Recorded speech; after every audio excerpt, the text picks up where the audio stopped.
Bismillahirrahmanirrahim. Aina ra'isul fasli? Ana Tafadhal. isti'dadan duaan al-Fatihah.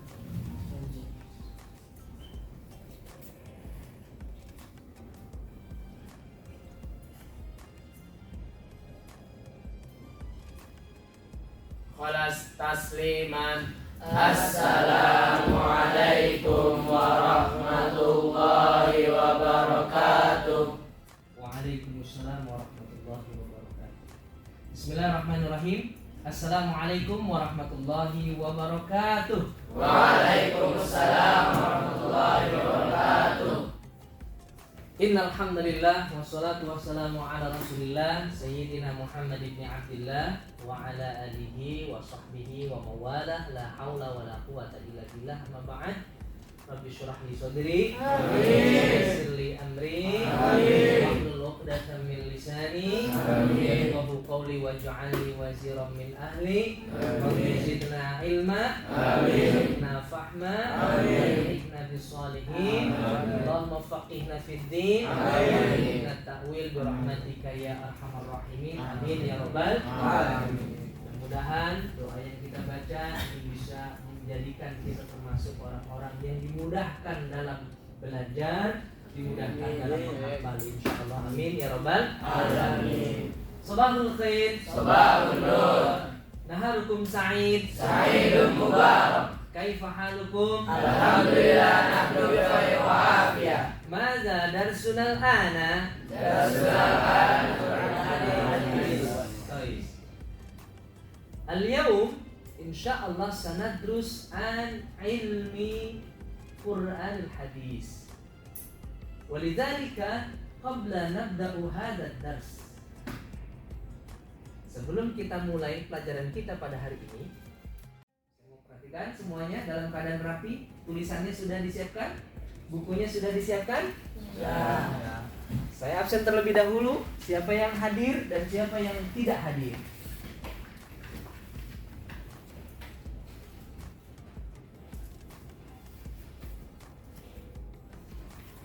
Azkuru asma'akum summa antum yaquluna bil hadir. Adillah, Hadir. Aditya Putra, Hadir. Ahmad Yusuf Hadir. Hidayat, Akram, Hadir. Al-Mulki, Hadir. Al-Kenzi, Hadir. Addenio, Hadir. Bima Sena, Hadir. Zaki Atar, Hadir. wa Marif, wa fil bait atau fil maskan? Maskan. Fil maskan. Baik. Kita doakan mudah-mudahan beliau sehat selalu. Amin. Biasanya kalau seandainya sudah pergantian, maka biasanya ada yang suka oyo. Ada nggak yang lain? Ada nggak yang lain? Ada. Nah, kira-kira senang nggak dengan pelajaran Quran hadis? Oke, saya tanya satu orang. Kenapa kamu senang pelajaran Quran hadis? Maulana Akbar. Karena biar tahu tentang Quran. Baik. Kamu, Fajar? Kalau bukan habis itu katanya tidak bisa surga. Masya Allah. Tentunya jangan pernah putus semangat dalam mempelajari Al-Quran. Sebab Al-Quran ini adalah kitab kita, betul? Betul. Dan Al-Quran ini sebagai pedoman kita.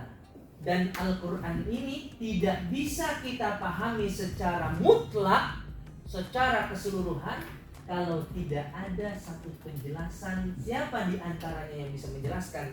Adalah Rasulullah Shallallahu Alaihi Wasallam. Maka tidak mungkin seorang hamba yang beriman kepada Allah dan Rasulnya dia menjalankan pedoman hidup kita Al-Quran tanpa kita mempelajari tentang hadis Rasulullah SAW. Ayuhatullah rahimakumullah, wahai para santri, para siswa yang berbahagia, masih ingatkah kalian dengan pelajaran pertemuan kita yang kemarin? Masih. Kemarin kita membahas tentang apa? Surah Al-Mutaffifin mengenai apa? Jujur dalam bermuamalah. Adakah di antara kalian yang masih ingat ayat pertamanya apa? Ya, Kian, silakan baca surah Al-Mutaffifin. Bismillahirrahmanirrahim. Wailul lil mutaffifin alladzina idza iktalu 'alan nasi yastawfun. Cukup. Kemarin sudah kita hafalkan dan alhamdulillah saat ini kita akan masuk pembahasan yang kedua atau pembahasan selanjutnya mengenai tentang bacaan hadis yang berkaitan dengan jujur dalam bermuamalah. Kemarin sudah kita bahas bagaimana ancaman-ancaman Allah kepada orang-orang yang berlaku tidak jujur atau dusta atau curang dalam jual beli dan sebagainya. Maka insya Allah pembahasan kali ini bisa kita lihat dalam tujuan pembelajaran kita hari ini adalah yang pertama membaca dan menghafal tentang jujur. Membaca dan menghafal tentang jujur dalam muamalah. Kalau kemarin kita membahas tentang Al-Qur'annya, maka sekarang kita akan membahas tentang bacaan hadisnya. Hadis yang akan kita pelajari insya Allah hadis yang diriwayatkan oleh Imam Baihaqi dari Ibnu Abbas dan hadis riwayat At-Tirmidzi yang beliau itu dari Hasan bin Ali. Hasan ini adalah cucu Rasulullah SAW dan Ali adalah menantu Rasulullah karena beliau telah menikah dengan anak dari Nabi Muhammad SAW yang bernama Sayyidah Fatimah Az-Zahra, Ali bin Abi Thalib. Kemudian tidak hanya segitu kita membaca, menghafal, kemudian kita pun akan memahami dan menganalisis tentang jujur dalam muamalah. Ini harus. Kenapa? Karena kita bukan hanya membaca saja, tapi kita menghafal. Dan bukan hanya baca menghafal saja, tapi kita menganalisis kandungan apa-apa yang ada di dalam hadis tersebut. Kemudian selanjutnya kita akan membahas apa? Membahas baik secara tekstual maupun kontekstual agar terwujud pribadi yang berakhlakul karimah seperti yang disampaikan dalam hadis tersebut.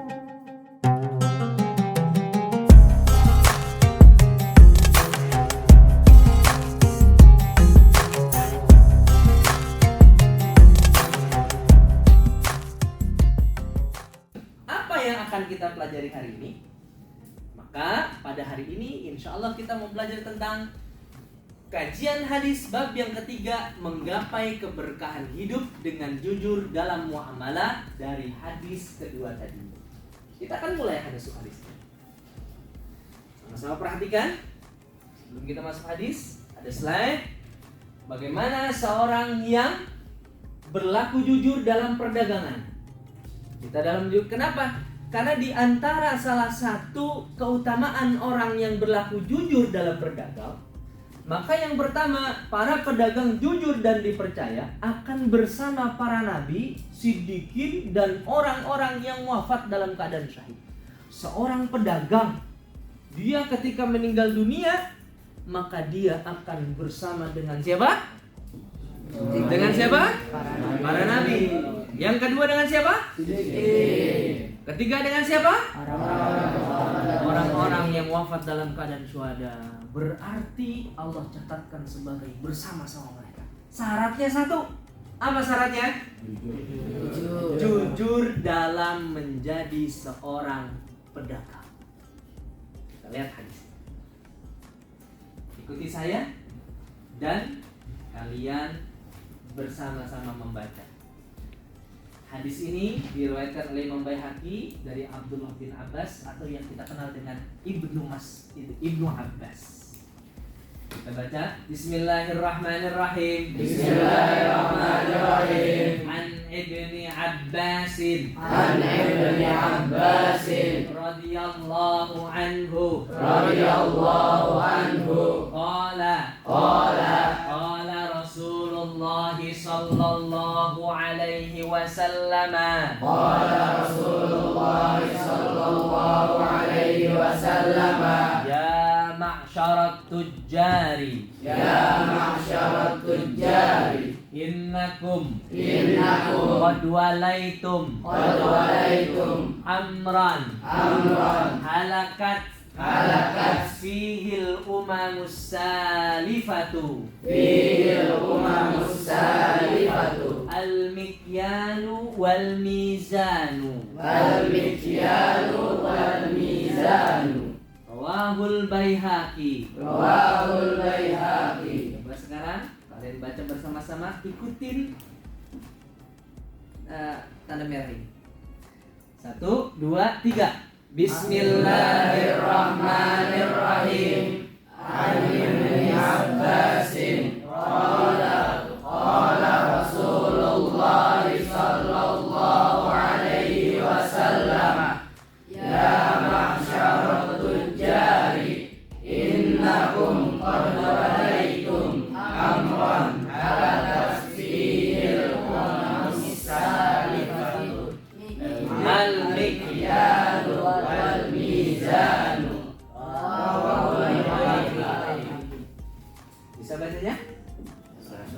Kemudian yang kedua, bukan hanya kita bacanya, coba kita lihat artinya. Dari mulai atas, An Ibni Abbas, artinya apa? Dari Abbas. Qala, artinya apa qala? Berkata. Siapa yang berkata? Ibnu Abbas. Qala Rasulullah sallallahu alaihi wasallam, artinya? Rasulullah berkata atau bersabda Rasulullah sallallahu alaihi wasallam, ya ma'syarat tujjari. Ya ma'syarat tujjari. Apa artinya ya ma'syarat tujjari? Wahai para pedagang. Wahai para pedagang. Innakum qad walaitum amron. Innakum sesungguhnya kalian qad walaitum amron, menguasai Alhamdulillah. Saya minta satu orang lagi menerjemahkan. Siapa? Oh, saya minta yang paling belakang. Kalau tadi depan, sekarang paling belakang. Silakan, Muhammad Hadrian Ajib. Bismillahirrahmanirrahim. An Ibni Abbasin qala, dari Ibnu Abbas telah berkata, qala Rasulullah sallallahu alaihi wasallam, Rasulullah sallallahu alaihi wasallam telah bersabda, ya ma'syarat tujjari innakum qad walaitum, wahai para pedagang, sesungguhnya kalian menguasai urusan amron, urusan kalian halakat fihil umamus salifatu al-mikyalu wal mizan. Baik. Yang telah menghancurkan umat terdahulu, yakni takaran dan timbangan. Rawahul Baihaqi, hadis riwayat Baihaqi. Baik, kalian sudah baca, sudah diterjemahkan. Saya minta kalian untuk menulis hadis tersebut. Siapkan tulisnya. Saya kasih waktu beberapa menit saja, tidak lama-lama ya.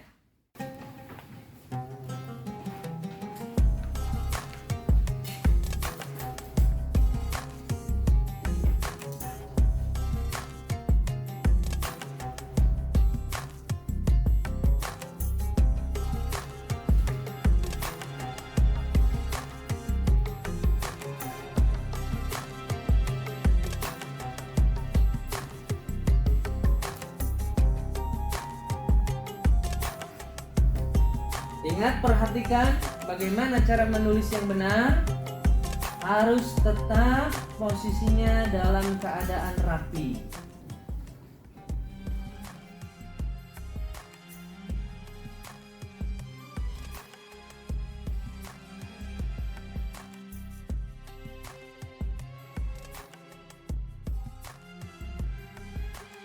Bismillahirrahmanirrahim. An Ibni Abbas qala Rasulullah sallallahu alaihi wasallam, ya masyarat tujjari innakum qad walaitum amron halakat fihil umamus salifatu al-mikyalu wal mizan. Dari Ibnu Abbas berkata, Rasulullah sallallahu alaihi wasallam bersabda, wahai para pedagang, sesungguhnya kalian menguasai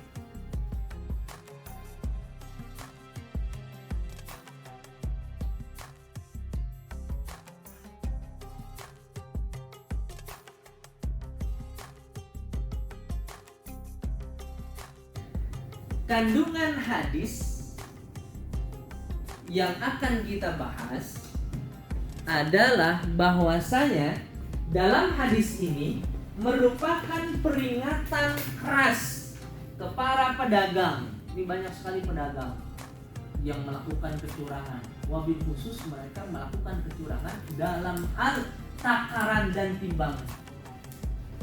Kadang ada orang yang jualan tapi dia nggak tahu segala macam. Maksudnya yang beli dia nggak tahu, yang jualnya dia dusta. Itu nggak boleh. Termasuk juga binasanya umat-umat terdahulu karena mereka banyak melakukan kecurangan dalam hal timbangan dan takaran mereka. Sebab kenapa? Karena ketika ada terjadi transaksi yang seperti demikian, maka Allah akan menjadikan orang-orang umat terdahulu itu akan hancur karena azab yang Allah berikan kepada mereka. Kira-kira sekarang saya mau tanya nih, ada nggak yang mau begitu? Ada yang mau begitu? Nah, berarti apa yang pertama harus kita lakukan? Dalam hal apa? Muamalah, berdagang. Apalagi sekarang kita akan dapatkan banyak sekali orang-orang yang jualan online. Betul? Betul. Jualan online kira-kira bagus atau tidak? Bagus atau tidak? Sah atau tidak? Sah. Apa syaratnya? Selama ada kejujuran dalam perdagangan itu, maka sah. Apalagi penjualnya amanah. Apalagi kalau seandainya kita pun yang beli harus apa? Harus benar-benar melihat apakah toko ini benar-benar dia jujur atau tidak.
Alhamdulillah, setelah kita melaksanakan tugas kelompok dari masing-masing kelompok, maka kita akan dengarkan beberapa presentasi yang akan disampaikan oleh kelompok 1 nanti insya Allah secara bergiliran. Dan kepada kelompok 1 kita persilakan, kita kasih aplaus.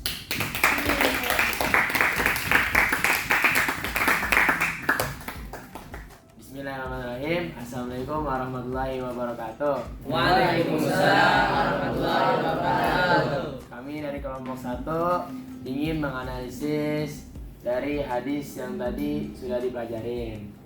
Jadi dari hadisnya yang berbunyi An Ibni Abbasin qala Rasulullah sallallahu alaihi wasallam, ya ma'syarat tujari innakum qad walaitum amran halakat fihil umamus salifatul mikdaru wal mizanu rawahul Baihaqi. Yang berarti dari Ibnu Abbas radhiyallahu berkata, Rasulullah sallallahu alaihi wasallam bersabda, wahai para pedagang, sesungguhnya kalian menguasai urusan yang telah menghancurkan umat terdahulu, yakni takaran dan timbangannya. Kurang lebih dari penjelasan hadis ini,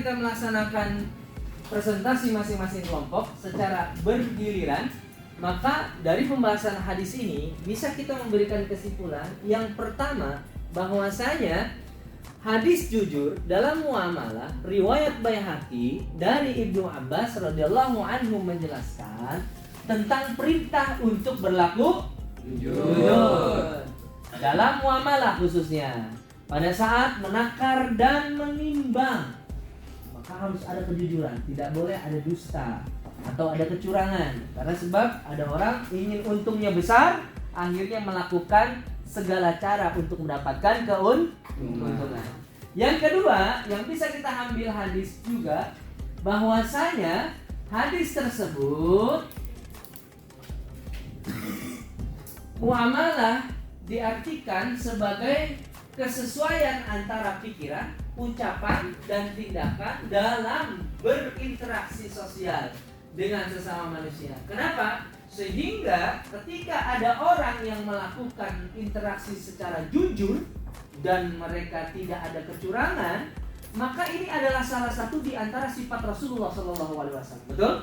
Betul. Masih ingat sifat Rasulullah ada apa? Ada empat. Yang pertama apa? Siddiq. Maka orang bisa menjadi orang yang dipercaya kalau dia itu punya kejujuran.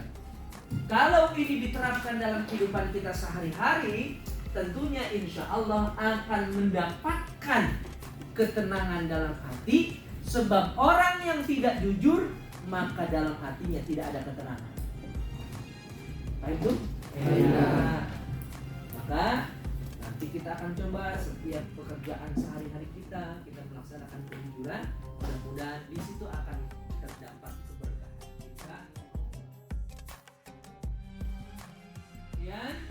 Maka setinggi apapun jabatan, sehebat apapun profesi, sebanyak apapun harta yang dimiliki, jika dihiasi dengan ketidakjujuran, niscaya tidaklah memberikan manfaat apa-apa.